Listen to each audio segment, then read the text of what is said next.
Hello everyone, welcome back to Accountancy Easy Learn.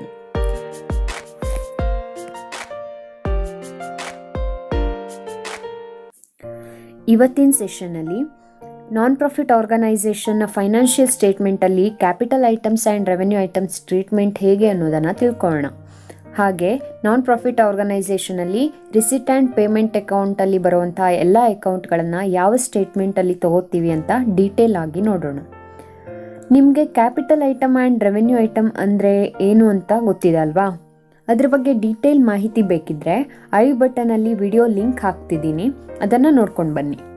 ಹಾಗೆಯೇ ಎಕ್ಸಾಮಲ್ಲಿ practical oriented ಸೆಕ್ಷನಿಂದ ಈ ಚಾಪ್ಟರಲ್ಲಿ ಒಂದು ಕ್ವಶನ್ ಕೇಳ್ತಾರೆ, that is categorize the following items into capital items and revenue items. So ಈ ಕ್ವಶನ್ಗೆ answer ಕೂಡ ಈ ವಿಡಿಯೋದಲ್ಲಿ ಕವರ್ ಆಗಿದೆ. ಕ್ವಶನನ್ನು ಡಿಸ್ಕ್ರಿಪ್ಷನ್ ಬಾಕ್ಸಲ್ಲಿ ಕೊಟ್ಟಿದ್ದೀನಿ, ಅದನ್ನು ಟ್ರೈ ಮಾಡಿ. Non-profit organization final account contains 3 statements. They are receipt and payment account, income and expenditure account and balance sheet. You all know that. ಇದರಲ್ಲಿ ಎಕ್ಸಾಮ್ ಪಾಯಿಂಟ್ ಆಫ್ ವ್ಯೂ ನೋಡಿದರೆ 12 ಮಾರ್ಕ್ಸ್ಗೆ income and expenditure account and balance sheet preparation ಕೇಳ್ತಾರೆ. ಹಾಗೆಯೇ receipt and payment ಅಕೌಂಟನ್ನು ಕ್ವಶನಲ್ಲಿ ಕೊಟ್ಟಿರ್ತಾರೆ.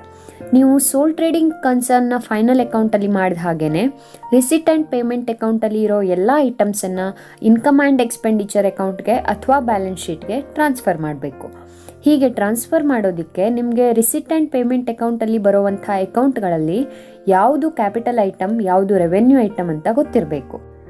ತುಂಬ simple ಆಗಿ ಹೇಳಬೇಕಂದ್ರೆ ಯಾವ ಅಕೌಂಟ್ ಅಥವಾ ಐಟಮ್ ಪದೇ ಪದೇ ರಿಪೀಟ್ ಆಗೋದಿಲ್ವೋ ಅಥವಾ ಬಿಗ್ ಅಮೌಂಟ್ ಇನ್ವಾಲ್ವ್ ಆಗಿದೆಯೋ ಇಲ್ಲ ಸ್ಪೆಷಲ್ ಪರ್ಪಸ್ಗೋಸ್ಕರ ಆಗಿದೆಯೋ ಅದನ್ನು ನಾನ್ ಪ್ರಾಫಿಟ್ ಆರ್ಗನೈಸೇಷನಲ್ಲಿ ಕ್ಯಾಪಿಟಲ್ ಐಟಮ್ ಅಂಥೇಳಿ ಕನ್ಸಿಡರ್ ಮಾಡ್ತೀವಿ.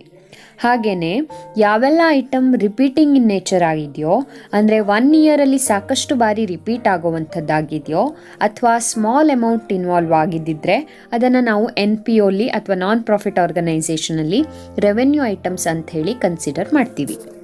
NPOಲಿ ರಿಸಿಟ್ ಆ್ಯಂಡ್ ಪೇಮೆಂಟ್ ಅಕೌಂಟಲ್ಲಿ ಬರುವಂಥ ಎಲ್ಲ ಕ್ಯಾಪಿಟಲ್ ಐಟಮನ್ನು ನಾವು ಬ್ಯಾಲೆನ್ಸ್ ಶೀಟ್ಗೆ ಟ್ರಾನ್ಸ್ಫರ್ ಮಾಡ್ತೀವಿ.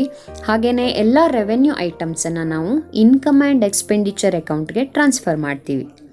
ನೆನಪಿರಲಿ, most of the receipts which presents in debit side of receipt and payment account will be transferred either to income and expenditure account credit side means income side or to balance sheet liability side.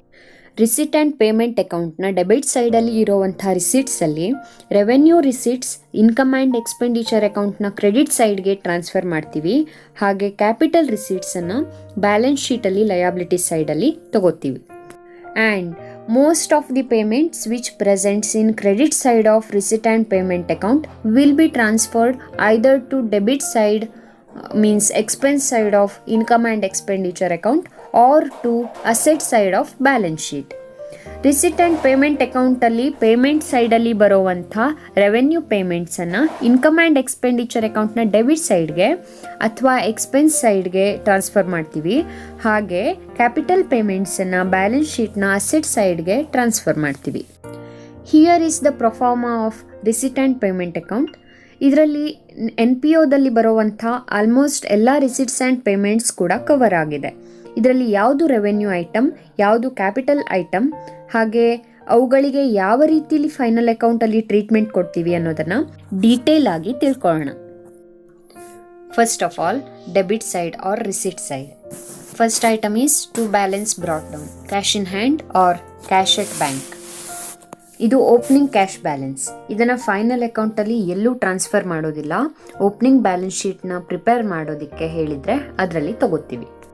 Second item to subscriptions. So subscriptions ಇಲ್ಲಿ repeated ಆಗಿ ಆಗುವಂಥದ್ದು. Subscribe ಮಾಡ್ತಾನೆ ಇರ್ತಾರೆ 1 ಇಯರಲ್ಲಿ ಸಾಕಷ್ಟು ಬಾರಿ members. ಹಾಗಾಗಿ ಅದನ್ನು ನಾವು ರೆವೆನ್ಯೂ ರಿಸಿಟ್ ಅಂತ ಕನ್ಸಿಡರ್ ಮಾಡಿ ಇನ್ಕಮ್ ಆ್ಯಂಡ್ ಎಕ್ಸ್ಪೆಂಡಿಚರ್ ಅಕೌಂಟಲ್ಲಿ ಇನ್ಕಮ್ ಸೈಡ್ ಅಥವಾ ಕ್ರೆಡಿಟ್ ಸೈಡ್ಗೆ ಟ್ರಾನ್ಸ್ಫರ್ ಮಾಡ್ತೀವಿ. Next one general donation. ಯಾವುದೇ ಡೊನೇಷನ್ ಜನರಲ್ ಆಗಿದ್ದಿದ್ರೆ ಸ್ಪೆಸಿಫಿಕ್ ಪರ್ಪಸ್ಸಿಗೆ ತೊಗೊಳ್ದೇ ಇದ್ದರೆ ಅದನ್ನು ನಾವು ರೆವೆನ್ಯೂ ರಿಸಿಟ್ ಅಂತ ಹೇಳಿ ಕನ್ಸಿಡರ್ ಮಾಡಿ ಇನ್ಕಮ್ ಆ್ಯಂಡ್ ಎಕ್ಸ್ಪೆಂಡಿಚರ್ ಅಕೌಂಟ್ನ ಇನ್ಕಮ್ ಸೈಡ್ಗೆ ಟ್ರಾನ್ಸ್ಫರ್ ಮಾಡ್ತೀವಿ. Next one, sale of newspapers or periodicals or waste papers. It is again a repeating item or revenue receipt ಅಂತ ಹೇಳಿ ಕನ್ಸಿಡರ್ ಮಾಡಿ ಅದನ್ನು ಇನ್ಕಮ್ ಆ್ಯಂಡ್ ಎಕ್ಸ್ಪೆಂಡಿಚರ್ ಅಕೌಂಟಲ್ಲಿ ಇನ್ಕಮ್ ಸೈಡ್ಗೆ ಕ್ರೆಡಿಟ್ ಸೈಡ್ಗೆ ಟ್ರಾನ್ಸ್ಫರ್ ಮಾಡ್ತೀವಿ. ಹಾಗೆ next one, sale of old sports materials. ಅದನ್ನು ರೆವೆನ್ಯೂ ಐಟಮ್ ಅಥವಾ ರಿಪೀಟಿಂಗ್ ಐಟಮ್ ಅಂತ ಹೇಳಿ ಕನ್ಸಿಡರ್ ಮಾಡಿ ರೆವೆನ್ಯೂ ರಿಸಿಟ್ ಅಂತ ಹೇಳಿ ಅದನ್ನು ಇನ್ಕಮ್ ಆ್ಯಂಡ್ ಎಕ್ಸ್ಪೆಂಡಿಚರ್ ಅಕೌಂಟಲ್ಲಿ ಇನ್ಕಮ್ ಸೈಡಲ್ಲಿ ತೋರಿಸ್ತೀವಿ. Next one, interest on fixed deposit. ಇದನ್ನು ನೀವು ಹೇಗೆ ಸೋಲ್ ಟ್ರೇಡಿಂಗ್ ಕನ್ಸರ್ನಲ್ಲಿ ತಗೋತಿದ್ರಿ ಹಾಗೇನೆ ಇದನ್ನು ಇನ್ಕಮ್ ಅಂತ ಹೇಳಿ ಕನ್ಸಿಡರ್ ಮಾಡಿ ಇನ್ಕಮ್ ಆ್ಯಂಡ್ ಎಕ್ಸ್ಪೆಂಡಿಚರ್ ಅಕೌಂಟನ್ನು ಕ್ರೆಡಿಟ್ ಸೈಡಲ್ಲಿ ತಗೋತೀವಿ. Next, interest or dividend on general investment. ಯಾವಾಗ ಜನರಲ್ ಇನ್ವೆಸ್ಟ್ಮೆಂಟ್ ಮೇಲೆ ಇಂಟ್ರೆಸ್ಟ್ ಬರುತ್ತೆ ಅದನ್ನು ರೆವೆನ್ಯೂ ಐಟಮ್ ಅಂತ ಹೇಳಿ ಕನ್ಸಿಡರ್ ಮಾಡಿ ಇನ್ಕಮ್ ಆ್ಯಂಡ್ ಎಕ್ಸ್ಪೆಂಡಿಚರ್ ಅಕೌಂಟಿನ ಕ್ರೆಡಿಟ್ ಸೈಡ್ಗೆ ಹಾಕ್ತೀವಿ.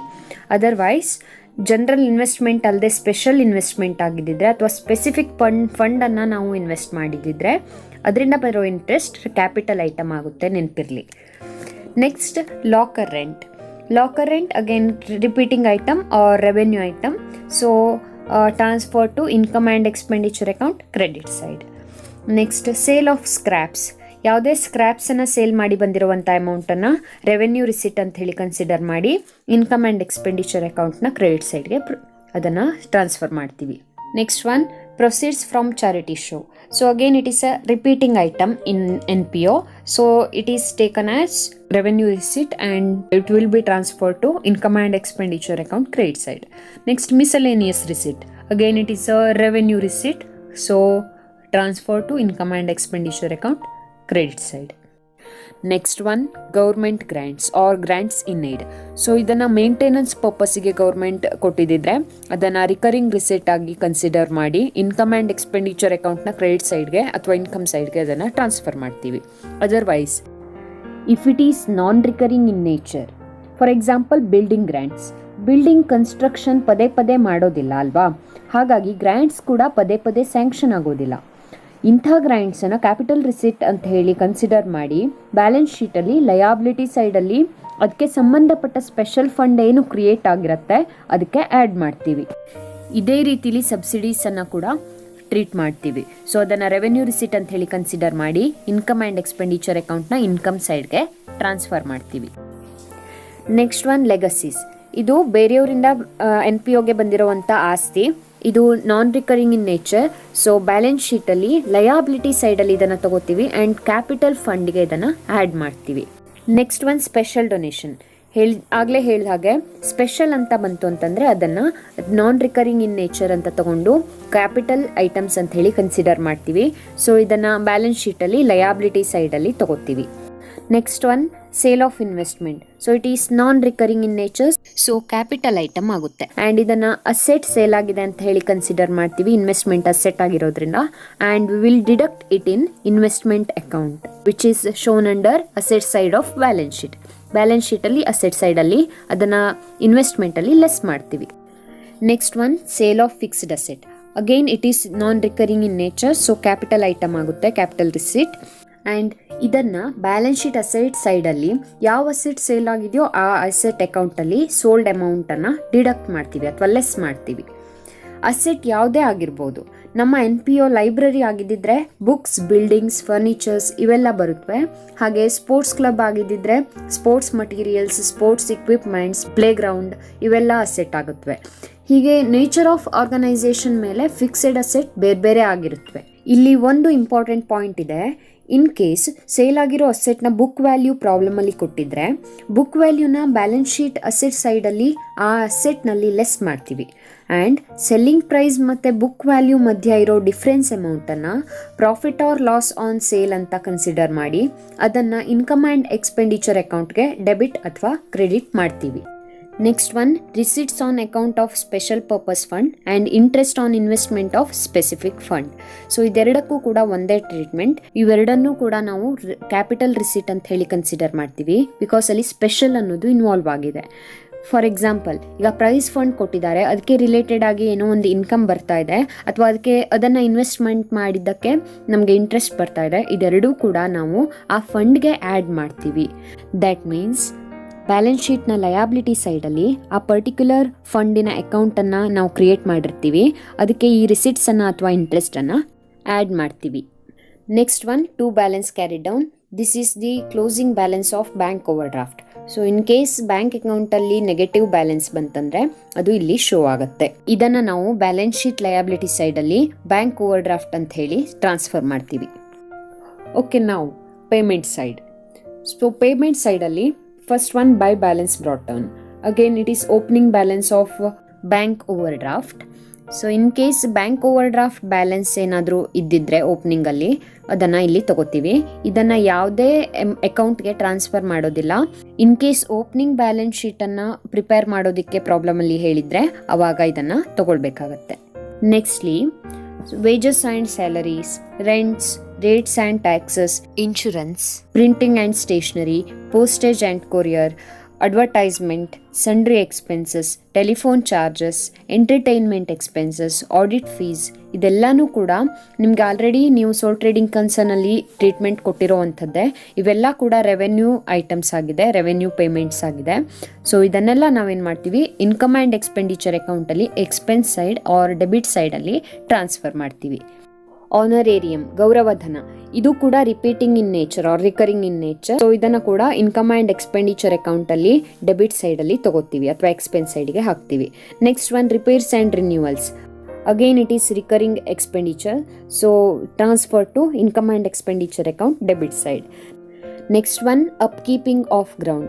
So it means maintenance of ground. Again it is recurring in nature, so transfer to income and expenditure account debit side. Next one, conveyance. Again it is recurring in nature, transfer to income and expenditure account debit side. Next one, subscriptions to newspaper and periodicals.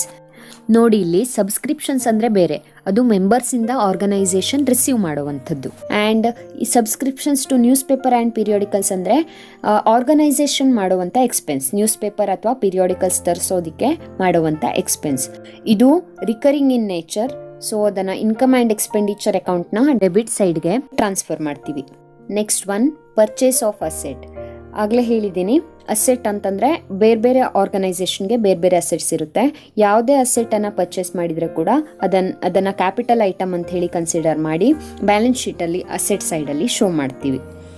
Next one, purchase of investment. Again ಇವರು investment ಮಾಡಿದಿದ್ರೆ organisation, ಇದನ್ನು ಕೂಡ ನಾವು asset ಅಂತ ಹೇಳಿ consider ಮಾಡ್ತೀವಿ ಅಥವಾ capital item ಅಂತ ಹೇಳಿ ಕನ್ಸಿಡರ್ ಮಾಡಿ ಬ್ಯಾಲೆನ್ಸ್ ಶೀಟಿನ ಅಸೆಟ್ ಸೈಡಲ್ಲಿ ಟ್ರಾನ್ಸ್ಫರ್ ಮಾಡ್ತೀವಿ. Next one, by balance carry down means closing balance, cash in hand and cash at bank. Bank account ಮತ್ತು ಕ್ಯಾಶ್ ಅಕೌಂಟಿನ ಕ್ಲೋಸಿಂಗ್ ಬ್ಯಾಲೆನ್ಸ್ ಕೊಟ್ಟಿದ್ದಾರೆ, ಇದನ್ನು ನಾವು ಬ್ಯಾಲೆನ್ಸ್ ಶೀಟ್ ಅಸೆಟ್ ಸೈಡಲ್ಲಿ ಟ್ರಾನ್ಸ್ಫರ್ ಮಾಡ್ತೀವಿ.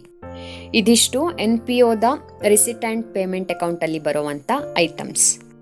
ಇದರ ಹೆಲ್ಪಿಂದ ನೆಕ್ಸ್ಟ್ ಪ್ರಾಬ್ಲಮ್ಸನ್ನು ಸಾಲ್ವ್ ಮಾಡುವಾಗ ಈಸಿಯಾಗಿ ಯಾವ ಸ್ಟೇಟ್ಮೆಂಟಲ್ಲಿ ಟ್ರಾನ್ಸ್ಫರ್ ಮಾಡೋದು ಅಂತ ಪಾಯಿಂಟ್ಔಟ್ ಮಾಡ್ಬೋದು ಅಲ್ವಾ. ಹಾಗೆಯೇ ಪ್ರಾಕ್ಟಿಕಲ್ ಓರಿಯೆಂಟೆಡ್ ಕ್ವಶನ್ ಕೂಡ ಈಸಿಯಾಗಿ ಸಾಲ್ವ್ ಮಾಡ್ಬೋದು. ಇನ್ನು ಇವುಗಳಿಗೆ ಔಟ್ಸ್ಟ್ಯಾಂಡಿಂಗ್ಸ್ ಆ್ಯಂಡ್ ಅಡ್ವಾನ್ಸಸ್ನ ಅಡ್ಜಸ್ಟ್ಮೆಂಟ್ ಮಾಡಬೇಕಾಗತ್ತೆ. ಅದನ್ನು ಯಾವ ರೀತಿಯಲ್ಲಿ ಈಸಿಯಾಗಿ ಮಾಡಬಹುದು ಅನ್ನೋದನ್ನು ನೆಕ್ಸ್ಟ್ ವಿಡಿಯೋದಲ್ಲಿ ನೋಡೋಣ. ಈ ವಿಡಿಯೋ ನಿಮಗೆ ಇಷ್ಟ ಆಗಿದ್ದರೆ ಲೈಕ್ ಮತ್ತು ಶೇರ್ ಮಾಡಿ. ಹಾಗೆ ಏನಾದರೂ ಡೌಟ್ಸ್ ಇದ್ದರೆ, ಏನಾದರೂ ಕ್ಲಿಯರ್ ಆಗಿಲ್ಲ ಅಂತಂದರೆ ಕಮೆಂಟ್ಸ್ ಮೂಲಕ ತಿಳಿಸಿ. ಯಾವುದೇ ಟಾಪಿಕನ್ನು ಈಸಿಯಾಗಿ ಕಲಿಯೋದಕ್ಕೆ ಚಾನಲನ್ನು ಸಬ್ಸ್ಕ್ರೈಬ್ ಮಾಡಿ. Thanks for watching. Enjoy the learning.